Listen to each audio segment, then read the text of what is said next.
Olá, seja bem-vindo ao sétimo período e seja bem-vindo ao curso de Direito das Coisas. Meu nome é Arthur Neves e eu sou o professor da disciplina em questão. Vou fazer aqui uma breve apresentação, acredito que algumas pessoas já me conheçam, mas para aqueles que ainda eu não tive o prazer de ter um contato na faculdade, o meu nome é Arthur Antunes Amaro Neves, além de professor aqui do sistema Unifagoc, eu exerço também a função de oficial de justiça no Tribunal de Justiça de Minas Gerais desde o ano de 2014. Eu sou especialista em Direito Penal e Processo Penal, bacharel em Direito pela Universidade Federal de Juiz de Fora e estou aprovado no concurso de 2020 da Defensoria Pública do Estado de Minas Gerais, graças a Deus dentro das vagas e aguardando a nomeação. Também sou classificado no concurso de juiz de direito do Tribunal de Justiça do Estado da Bahia e vou realizar a prova oral no mês de setembro. Bom, nesse caminho de estudo e preparação para concursos públicos, eu tive a oportunidade de publicar 3 obras, 3 livros jurídicos, dentre os quais nós temos 2 aqui, o Direito Penal, Norma e Fato, que é basicamente o estudo da teoria do delito, e Direito Empresarial, Tópicos Especiais, são livros voltados para concursos públicos. Bom, feita essa apresentação, nós iniciaríamos já nessa aula o conteúdo. Nós vamos iniciar, mas antes nós precisamos ter uma conversa preliminar a fim de estabelecer as cláusulas contratuais deste nosso contrato de convivência, Pois bem, o que está estabelecido para esse semestre? A princípio, nós continuaremos no sistema de ensino remoto, até que a faculdade obtenha autorização das autoridades sanitárias para retomar o trabalho presencial. Nós seguiremos aqui pelo ensino remoto, mas sempre muito esperançosos e desejosos de voltar ao campus. Bom, nesse sistema remoto 2.0, nós vamos ter necessariamente 2 tipos de aula. Nós teremos aulas chamadas assíncronas, que são aulas que serão dadas de forma remota, e teremos aulas síncronas, que são aulas ministradas em interação por videoconferência. Então, para que o aluno obtenha a aprovação e obtenha a frequência, ele necessariamente terá que ter uma atuação assíncrona, ou seja, uma atuação remota, não ao vivo, através das videoaulas, através de podcasts, da leitura, das atividades que estão no estudo dirigido e também da participação no fórum. Então, como é que eu faço, eu, aluno, para obter frequência na aula assíncrona? Eu preciso ter uma participação no fórum e preciso também, necessariamente, participar das demais atividades que estiverem propostas. Diferente é o que nós teremos que realizar em relação às aulas síncronas, as aulas que serão prestadas por videoconferência. As chamadas nessas aulas serão feitas durante a videoconferência. Então, nós vamos entrar no ambiente virtual, seja o Meet ou o Skype. Eu ainda estou estudando qual seria a melhor ferramenta, mas os senhores serão comunicados acerca disso. Inclusive, se você acessar agora o Sistema Integrado de Gestão Acadêmica, você vai ter acesso ao planejamento desse estudo dirigido e ao planejamento da nossa disciplina, além das demais atividades. Bom, então a chamada ela será feita ao vivo, tá? Como é que funciona a videoconferência? Bom, tivemos uma aula assíncrona na semana, na mesma semana teremos uma aula ao vivo por videoconferência. Nós vamos entrar no ambiente virtual e você, aluno, na minha disciplina, vai permanecer com o microfone desligado, mas com a câmera ligada, tá? E a câmera deve estar ligada no momento de responder a chamada, tá? É claro, o professor precisa ter conhecimento, ter certeza de que o aluno está efetivamente presente na aula. tá bom? Os outros professores podem até adotar outras orientações, mas na aula de Direito das Coisas nós vamos fazer dessa forma, tá? A ideia que foi passada pela Pró-Reitoria de graduação, seguindo instruções no Ministério da Educação, é que a aula por videoconferência, ela deve, na medida do possível, se aproximar de uma aula ao vivo, tá? Então, durante esse ambiente virtual de videoconferência, o aluno vai poder interagir com o professor, tá? Principalmente por meio do chat. Vai ter uma aba ali que você vai poder escrever, mas excepcionalmente também, desde que não saia do controle, é possível também que o aluno se manifeste de forma verbal, tá bom? Bom, feitas essas colocações, só mais um detalhe. Se você acessar hoje o Sistema Integrado de Gestão Acadêmica, você vai ter também acesso às atividades avaliativas que estão planejadas, tá? A cada estudo dirigido, nós temos um exame remoto e temos também uma atividade avaliativa. Só que sobraram alguns pontos que, segundo a orientação da Pró-Reitoria, são distribuídos pelo professor de forma discricionária, tá? E aí, nós temos uma atividade muito especial que será realizada no final do semestre, que é um trabalho de simulação de prova oral. É isso mesmo. Você, aluno, vai ter a oportunidade de responder em público uma questão oral, simulando a aplicação de uma prova oral em concurso, tá? Maiores informações nós vamos trazer durante a aula síncrona e você também encontra no Sistema Integrado de Gestão Acadêmica. Bom, vamos à aula, né? Já vamos começar trazendo conteúdo para essa aula.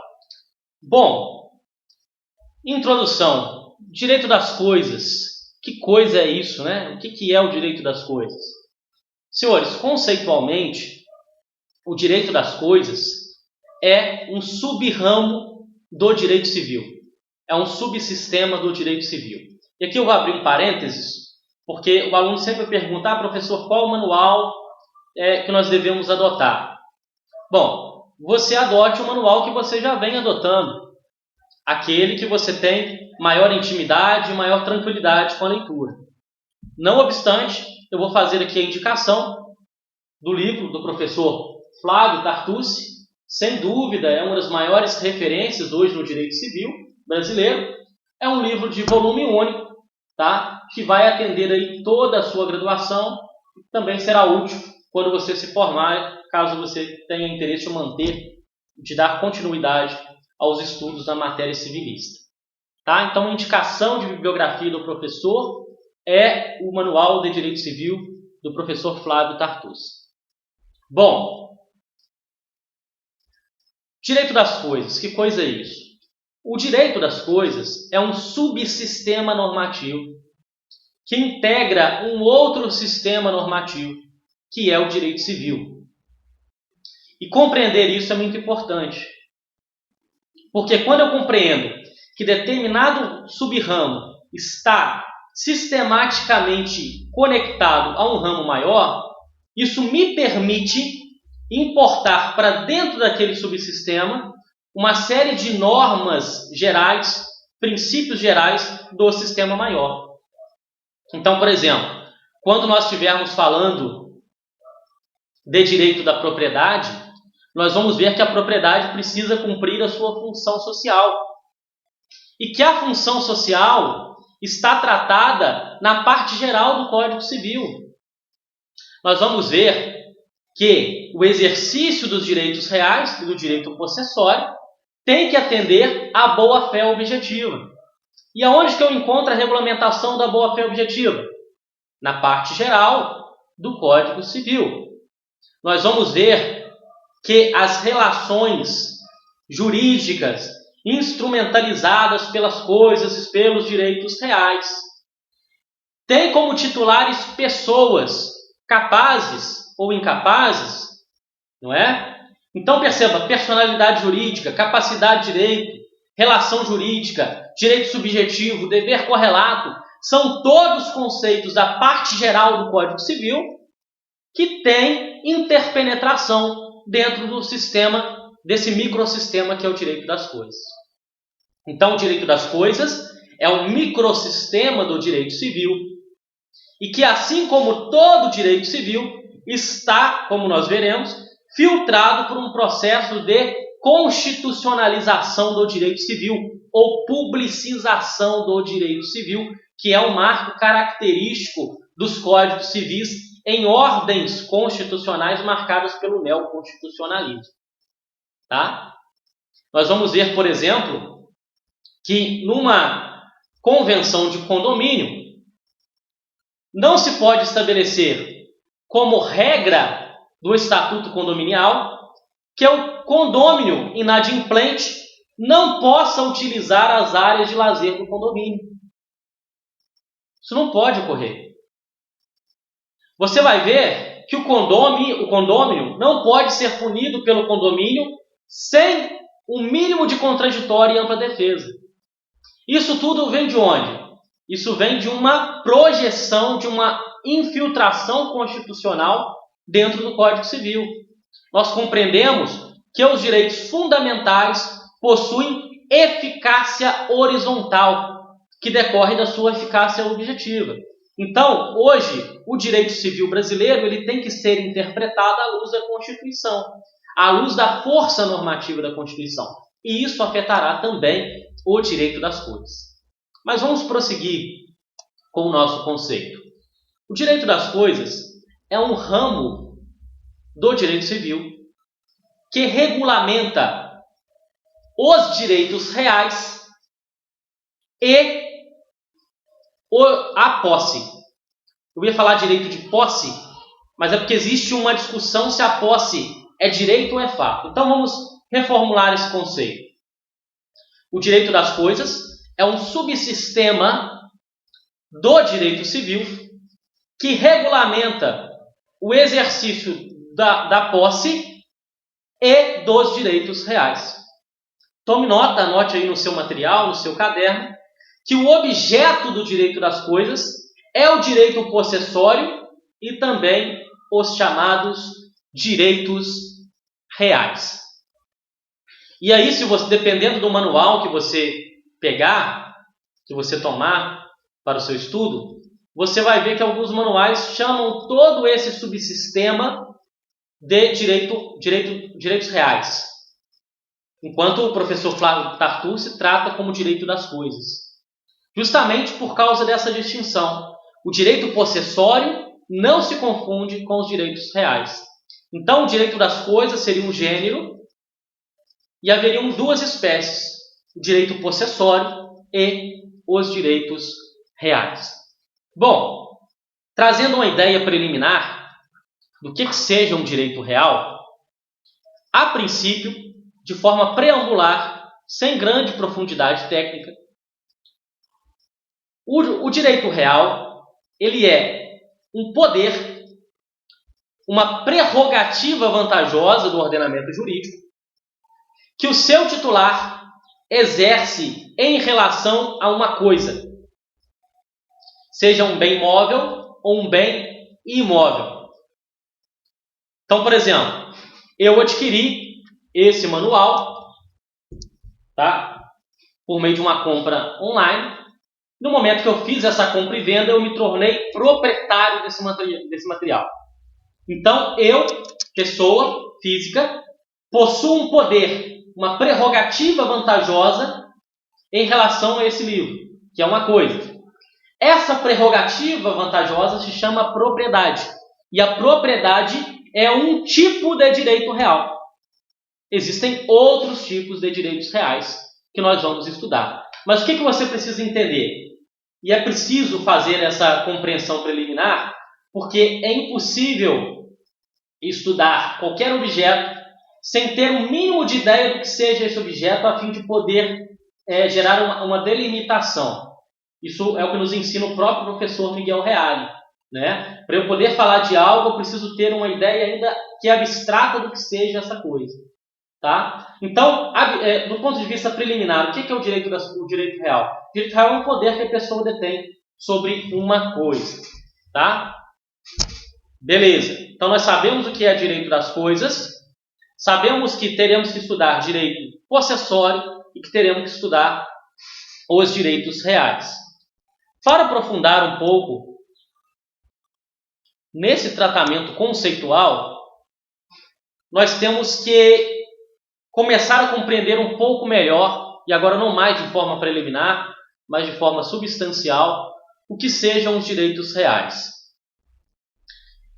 Nessa visão preliminar que eu dei para vocês, eu disse que o direito real é um poder que a pessoa detém em relação a uma coisa. Tá? Em termos mais técnicos, o direito real seria um instrumento jurídico que vincula a coisa, o objeto, a res, a determinada pessoa. E ao fazer isso, essa conceituação, eu estou trazendo a perspectiva da teoria justificadora real ou clássica. O que diz a teoria justificadora real ou clássica? Ela diz o seguinte: o direito das coisas existe, ou seja, ele se justifica porque há necessidade de regulamentar vínculos jurídicos existentes entre pessoas e coisas. Repito, a teoria real ou clássica entende que o direito das coisas se presta a regulamentar vínculos jurídicos existentes entre pessoas e coisas. Porque nas suas relações sociais o indivíduo detém especial vínculo com coisas e o direito enxerga a necessidade de proteger esse vínculo, é que existe o direito das coisas. Existe uma outra teoria, que é a teoria personalista. A teoria personalista vai trazer uma outra justificativa para a existência dos direitos reais. Segundo a teoria personalista, perceba a diferença, o direito das coisas não se presta a regulamentar vínculo do indivíduo, da pessoa com a coisa. Na verdade, o direito das coisas se presta a regulamentar relações jurídicas entre duas ou mais pessoas que está instrumentalizado por meio de coisas. Parece sutil a diferença, né? Mas essa diferença terá impactos significativos na compreensão conceitual do direito das coisas. Porque vamos lá. Para a teoria personalista, o direito das coisas regulamenta relações jurídicas instrumentalizadas por coisas. Significa que os direitos reais não têm sentido na sua existência se não existir uma relação jurídica anterior. Isso faz sentido, não é? Porque nós vimos que na teoria geral do direito, nós compreendemos que o direito funciona como um instrumento de conformação da sociedade.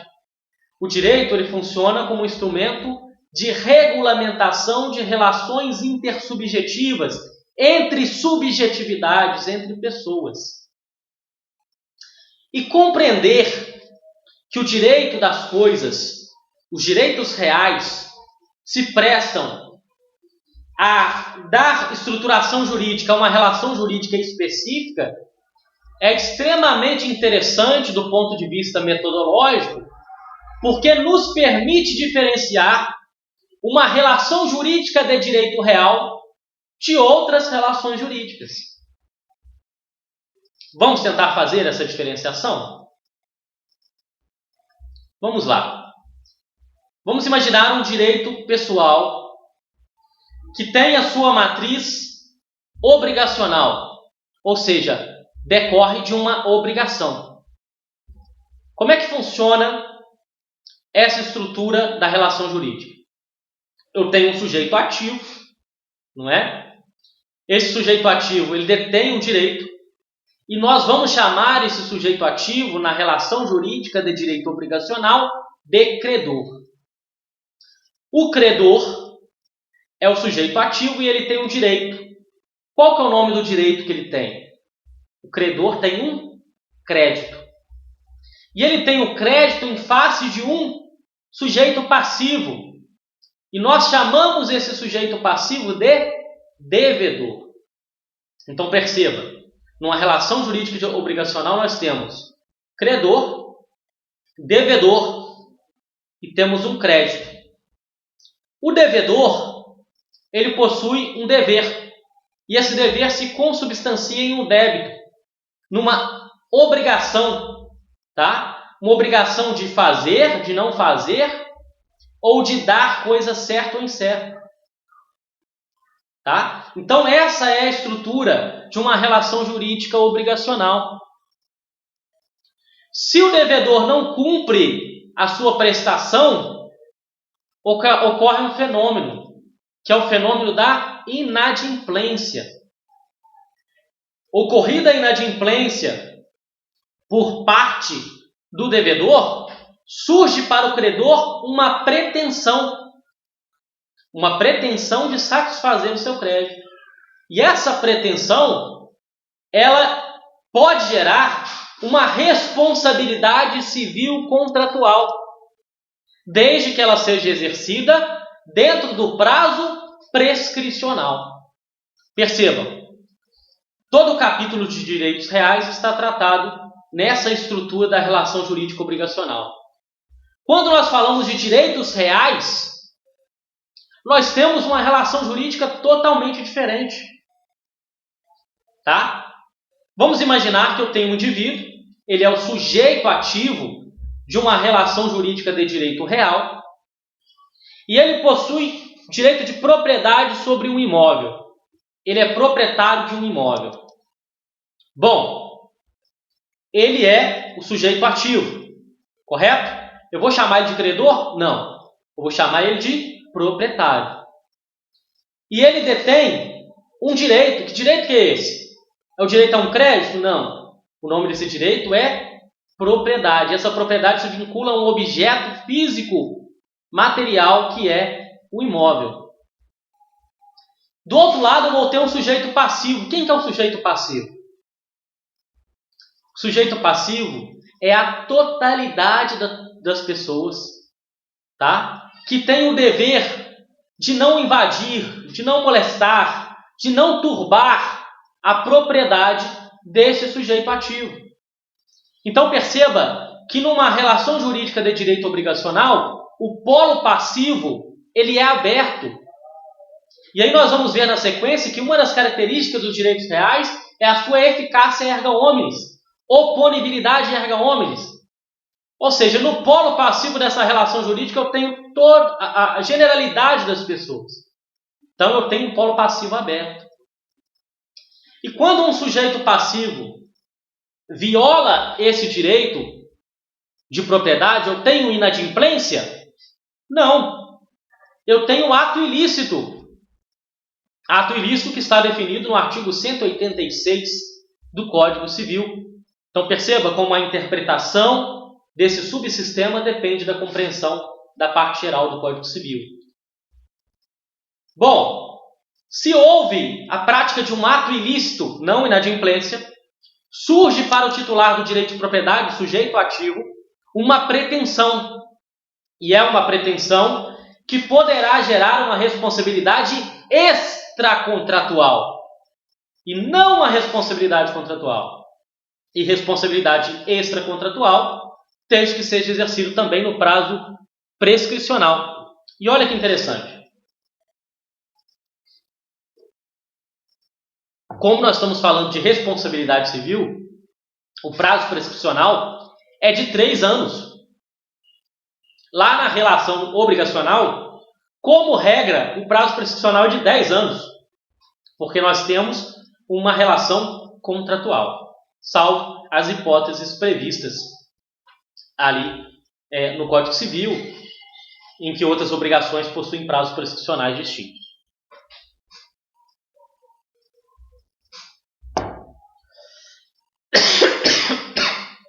O que nós podemos concluir? Embora a doutrina majoritária ainda esteja baseada na teoria justificadora real ou clássica, ou seja, ainda compreenda que o direito real se presta à regulamentação de vínculos jurídicos do indivíduo com a coisa, a doutrina mais moderna vai dizer que, na verdade, a teoria justificadora adequada é a teoria personalista. Porque é a partir dela que nós conseguimos diferenciar a relação jurídica de direito real da relação jurídica de direito obrigacional. Beleza? Tranquilo, né, gente? Até aqui, uma parte introdutória, uma parte muito simples, mas eu vou aproveitar essa primeira aula para impulsionar já o nosso estudo, para nós já chegarmos motivados nesse semestre com o estudo da disciplina. Então, a partir de agora, nós passamos e iniciamos o estudo das características dos direitos reais. Repito, para que fique claro para você, o direito das coisas trata de direito possessório, trata da posse e trata também dos direitos reais. Nós estamos aprofundando nas características dos direitos reais para poder compreender melhor o que é o direito das coisas, para poder aprofundar melhor esse conceito do que seja esse subsistema. Terminadas as características dos direitos reais, nós passaremos a estudar o direito possessório. Beleza? Então vamos lá. Senhores, a primeira característica que distingue um direito real de um direito pessoal, um direito obrigacional, é que os direitos reais, segundo a doutrina clássica, possuem eficácia erga omnes, caráter absoluto. Significa dizer que os direitos reais podem ser oponíveis à totalidade das pessoas, à generalidade das pessoas. Se você tem um direito real, você pode exigir que a sociedade em geral respeite o seu direito real, não se miscuindo, não interpenetrando, não turbando o exercício da sua propriedade. Então, se eu tenho aqui um smartphone, né? Tenho um smartphone, eu tenho o direito de que a totalidade das pessoas não deteriore o meu smartphone. Eu tenho o direito que todas as pessoas não subtraiam o meu objeto. Então, perceba, existe uma oponibilidade erga omnes. Eu posso fazer valer o direito real em face da totalidade das pessoas. Como regra, isso não se aplica em relação aos direitos obrigacionais. Vamos supor que você faça comigo um contrato de promessa de compra e venda. Um contrato preliminar, né? Um pacto em contraendo, e você se compromete a adquirir o meu smartphone. E eu me comprometo a vender para você o meu smartphone. Você me antecipa o valor, você cumpre a sua parte no contrato, e eu não cumpri a minha ainda não realizei o contrato de compra e venda com você. O que você tem? Você tem um crédito em relação a mim, e eu tenho a obrigação de fazer, que é a obrigação de firmar a contratação com você de compra e venda. Ora, contra quem que você pode exigir esse direito? Será que você pode exigir de todas as pessoas? Não, né? Eu que sou a parte nesse contrato. Consequentemente, a eficácia dos direitos obrigacionais, ela é inter partes. Ela não é erga omnes. Ela é apenas entre os contratantes. Apenas entre as pessoas que estão relacionadas em torno daquele negócio jurídico. Senhores, entretanto, existem duas tendências decorrentes do dirigismo contratual, decorrentes da publicização do direito civil, que desafiam essa distinção entre direitos reais e direitos pessoais. Bom, em qualquer outro curso de direitos reais, o professor pararia por aqui. Ele te diria, olha, direitos reais são absolutos, isso distingue dos direitos pessoais, vamos à próxima característica. Mas aqui, como nós estamos numa formação de graduação, nós vamos aprofundar. E eu vou dizer para você que essa distinção está sendo desafiada por duas tendências. A primeira tendência é chamada de tutela externa do crédito. A primeira tendência que desafia a distinção entre direito real e direito obrigacional a partir do caráter absoluto dos direitos reais é a tutela externa do crédito. O que é a tutela externa do crédito? Para que os senhores possam compreender, eu vou contar uma história para os senhores. Houve um cantor de pagode, ou samba, né? Não sei a distinção, nós precisaríamos aí de uma epistemologia mais aprofundada na hermenêutica para conseguir diferenciar samba de pagode. Não é o caso, mas vamos lá. Houve um cantor de pagode ou de samba que começou a fazer propaganda para uma empresa de cerveja X. E ele cantava lá na propaganda, convidava as pessoas para experimentar aquela cerveja. Então ele tinha um contrato com essa empresa X de prestação de serviço, no qual ele se comprometia a fazer propaganda para a empresa de cerveja X. Passaram-se alguns meses.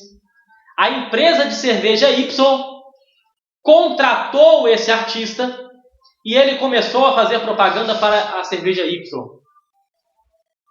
Pergunto para os senhores, será que esse tipo de conduta da empresa Y, que captou o prestador de serviço da empresa X, é aceita pelo direito civil? Porque se nós fôssemos pensar num contrato de prestação de serviço, quem são as partes? É o artista e a empresa X, correto? Então, em regra, a empresa X não poderia fazer valer o seu direito, senão em face do prestador de serviço. Mas, nesse caso, a doutrina e a jurisprudência caminharam para compreender que a empresa Y desrespeitou a boa-fé objetiva. É isso mesmo. Descumpriu um dever de lealdade, de honestidade na contratação. Quebrou uma expectativa legítima de comportamento, de modo que esse crédito, que era inter partes, passou a ter uma tutela externa em face de alguém que não fazia parte daquela relação jurídico-contratual. Beleza? Então perceba, a tutela externa do crédito, que é uma decorrência da boa-fé objetiva, da proteção da livre iniciativa e da livre concorrência, acaba desafiando essa distinção, porque aí você tem um direito obrigacional que pode ser exigido para além dos contratantes. E nesse sentido, inclusive, você pode conferir aqui no slide, o artigo 608 do Código Civil, que vai dizer o seguinte: aquele que aliciar pessoas obrigadas em contrato escrito a prestar serviço a outrem, pagará importância ao prestador de serviço pelo ajuste desfeito. Queridos. Aquele que aliciar pessoas obrigadas em contrato escrito a prestar serviço a outrem, pagará a este, ou seja, ao tomador, a importância que ao prestador de serviço, pelo ajuste desfeito, houvesse de caber durante 2 anos. Então vamos lá. A empresa X contratou o artista Y e ele recebe lá R$1.000 por mês. Com certeza é mais que isso, né? Mas vamos lá. Ele recebe R$1.000 por mês, R$12.000 por ano. A empresa Y tomou para si esse prestador, aliciou esse prestador. O que a empresa Y tem que fazer? Ela tem que pagar agora à empresa X R$24.000, que é o equivalente a 2 anos de prestação que caberia ao prestador do serviço. Tá? Perceba, embora o artigo 608 tenha natureza jurídica de regra, porque ele traz uma hipótese de incidência e uma consequência jurídica bem definida, nós podemos dizer que por trás dele existe um princípio com força normogenética. E esse princípio, ele diz o seguinte: aquele que invadindo uma relação jurídica de terceiro provocar dano ao credor ou ao devedor, poderá ser responsabilizado dentro daquela relação de direito obrigacional. Ou seja, existe um princípio que anuncia uma tutela externa do crédito. Correto? Beleza. Eu vou aprofundar um pouco mais. Com base em tudo isso que eu acabei de dizer, eu vou fazer uma pergunta para você. Imagina o seguinte, que João é casado com Maria. E ele sai de casa para trabalhar. E Maria começa, na ausência do marido, a ter relações extraconjugais com Pedro. Pergunto, será que o cônjuge traído pode processar o amante da esposa? Será que existe tutela externa do casamento? Bom, à luz de tudo que nós acabamos de dizer, a resposta seria sim, né? O amante ele desrespeitou um dever objetivo, que decorre da boa-fé objetiva, ele deveria ser responsabilizado. Pasme você. A jurisprudência do Superior Tribunal de Justiça compreende que o dever matrimonial existe apenas entre os cônjuges e que, portanto, o amante não pode ser responsabilizado civilmente. A esposa pode, obviamente, se ela traiu, ela praticou um ato ilícito, ela vai poder descumprir os deveres decorrentes do contrato de casamento, ela pode ser condenada em danos morais, mas o amante não. Essa foi a compreensão da jurisprudência do Superior Tribunal de Justiça. Bom, além da tutela externa do crédito, existe uma outra tendência que desafia essa diferenciação, que é a chamada contratualização do direito civil. A contratualização dos direitos reais. Quando os direitos reais passam a ser objeto de negócios jurídicos bilaterais, passam a ser objeto de contratos. E para você entender isso, eu vou te contar uma história. Teve um trabalhador que durante toda a sua vida, ele juntou reservas do seu trabalho com o objetivo de adquirir uma casa própria. Então, durante 30 anos ele trabalhou, juntou lá 300 mil reais e falou, vou adquirir a minha casa própria. E ele se dirigiu até uma construtora, uma incorporadora imobiliária, e comprou um imóvel na planta. E efetuou o pagamento dos 300 mil pelo apartamento na planta. Acontece que essa construtora, no início da construção, ela precisava de dinheiro. E para conseguir dinheiro, ela foi até o banco e pegou um empréstimo com o banco. E para garantir esse empréstimo, ela fez uma hipoteca sobre as casas que seriam construídas. Tá? Então você tem um banco que tem um direito real direito real de hipoteca sobre as casas que foram construídas pela incorporadora. E temos um comprador que já adquiriu a casa da incorporadora. O que aconteceu? A construtora entregou a casa para o consumidor entrou na casa, mas não pagou o empréstimo com o banco. O que o banco fez? Pretendeu executar a hipoteca. Pretendeu tomar para si e levar a leilão a casa que aquele trabalhador já tinha comprado. Se nós fôssemos aplicar a eficácia erga omnes, o caráter absoluto, o que nós diríamos? Olha, o trabalhador vai ter que devolver a casa, porque a hipoteca é um direito real, a hipoteca tem eficácia erga omnes, então tem eficácia em face dele, e quando ele adquiriu o imóvel, já estava a hipoteca registrada na matrícula do imóvel, portanto ele sabia dos riscos. Está correto isso? Será que isso é justo?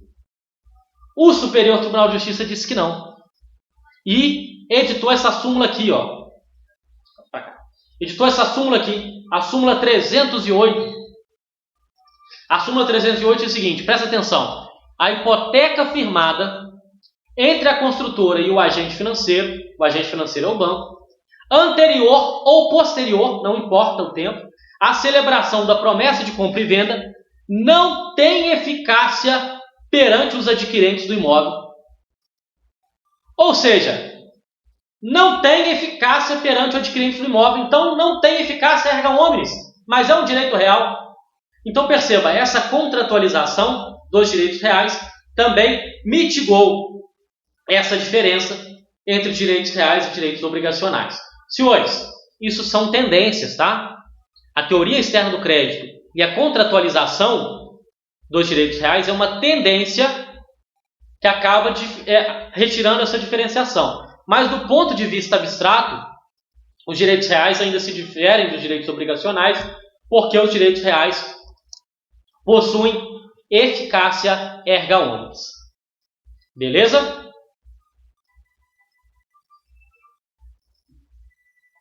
Vamos um pouco mais. Vamos continuar tratando das características. Eu acho que dá para tratar de mais uma característica aqui, pelo menos, ou duas.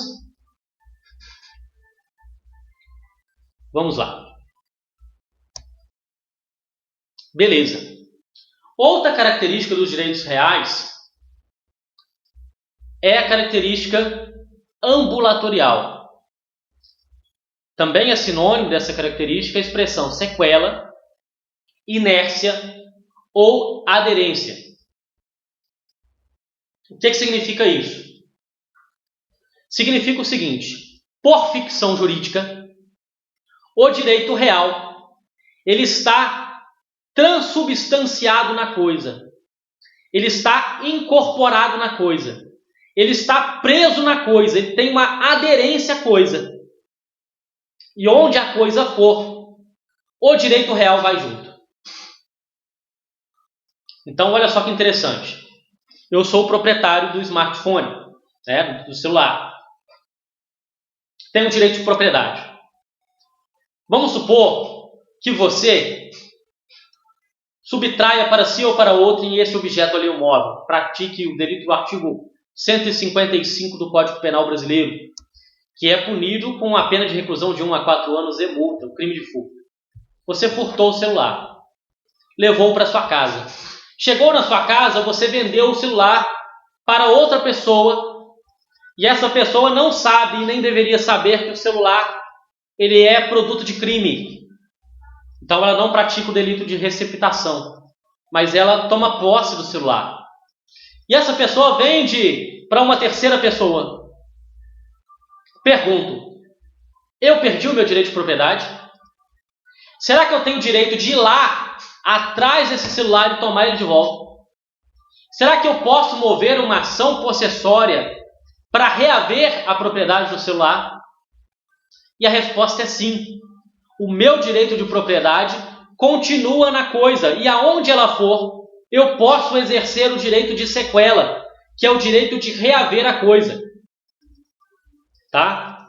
E mais do que isso, os direitos reais, eles são transmitidos com a tradição da coisa.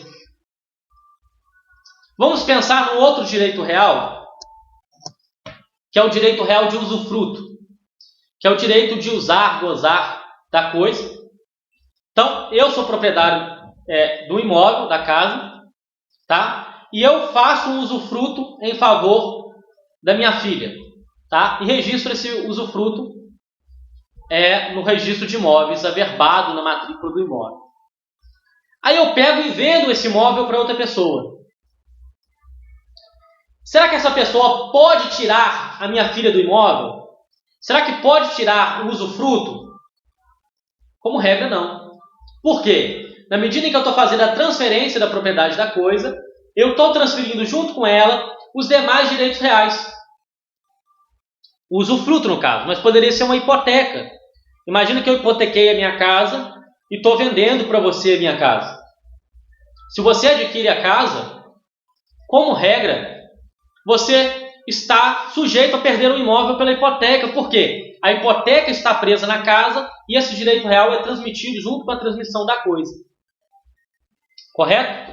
Perceba, essa é uma característica própria dos direitos reais, peculiar dos direitos reais. Mas, como nosso objetivo é aprofundar, eu vou dizer para você que existem alguns direitos que não são direitos reais. Vou repetir, para você não errar na prova. Existem alguns direitos que não são direitos reais. São direitos obrigacionais, mas que também ficam presos na coisa, também tem caráter ambulatorial. Também tem caráter de aderência, caráter de sequela. Também ficam presos à coisa. São direitos obrigacionais, então dizem respeito a um crédito que um credor tem contra um devedor, que consubstanciam uma obrigação de dar, de fazer ou não fazer, tá? Mas que têm esse caráter ambulatorial e, portanto, serão chamados de obrigações propter rem, que traduzindo são obrigações próprias da coisa. Um exemplo disso, queridos, são as chamadas dívidas de condomínio, as obrigações condominiais. Imagino, senhores, que eu sou proprietário de um imóvel dentro de um condomínio, tá? Então existem vários apartamentos nesse condomínio e todos nós pagamos uma taxa de manutenção do condomínio. Obviamente, para limpeza, manutenção do elevador, todos nós pagamos. Só que durante o prazo de um ano, eu, proprietário, não paguei. Eu considerei que a cobrança era abusiva, ou então resolvi dar calote, não paguei. Não efetuei o pagamento. Tá? No final do ano, eu vendi para você um apartamento. Você comprou o apartamento. Pergunto, você vai ter o dever de pagar aquelas parcelas de condomínio? Será que o condomínio pode exigir de você aquilo que eu não paguei? E a resposta é sim. As obrigações condominiais são obrigações propter rem que são transmitidas com a tradição da coisa. O mesmo acontece com as obrigações ambientais. Olha o que está escrito aí na recente súmula do Superior Tribunal de Justiça, súmula 623 do Superior Tribunal de Justiça.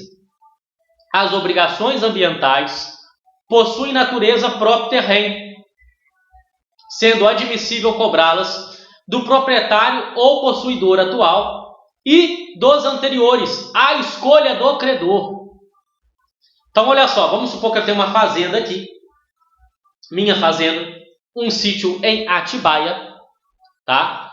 E eu desmatei uma área de reserva florestal.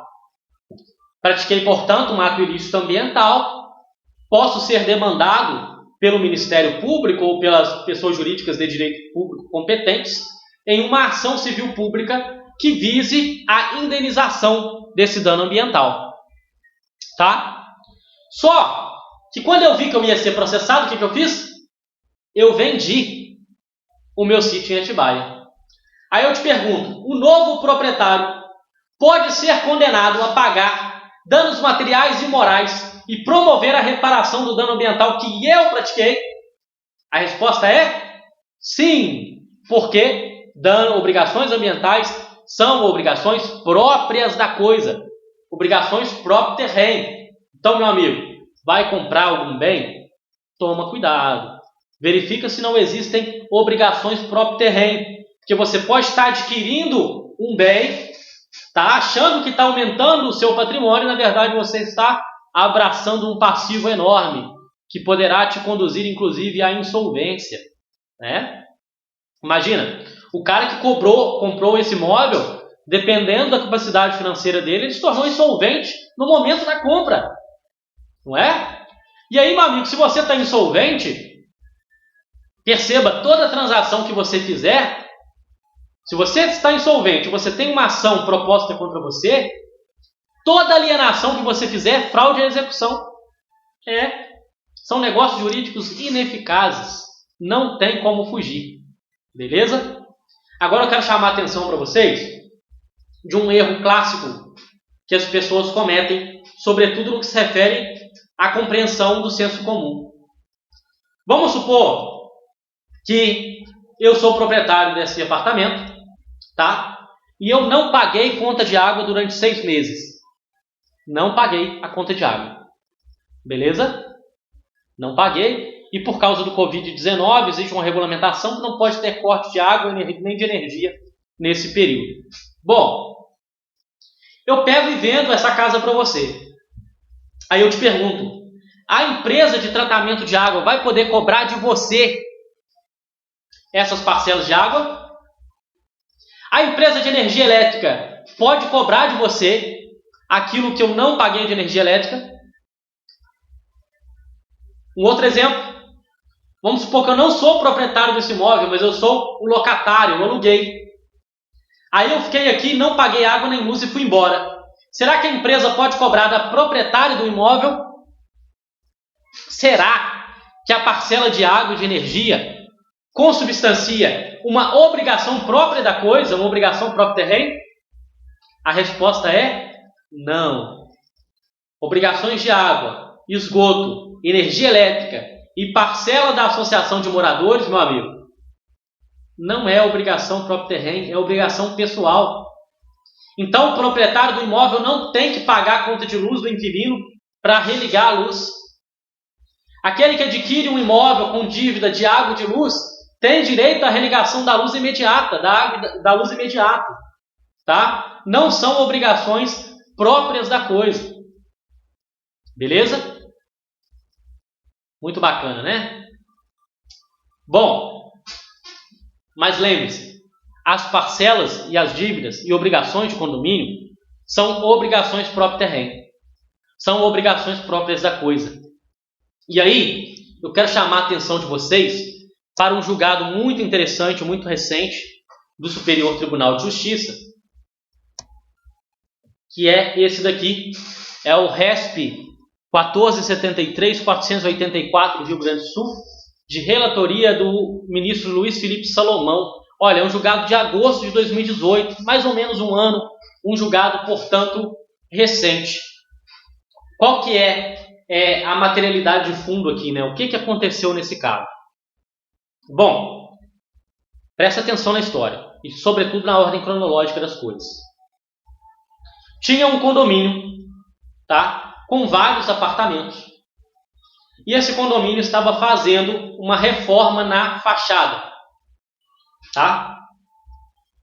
Ocorre que no meio dessa reforma, a fachada desabou e caiu em cima de uma criança que estava passando ali naquele momento. Esmagou a criança morreu na hora. Os pais propuseram uma ação contra o condomínio por danos morais e pedindo pensionamento pela morte. Beleza? Show de bola.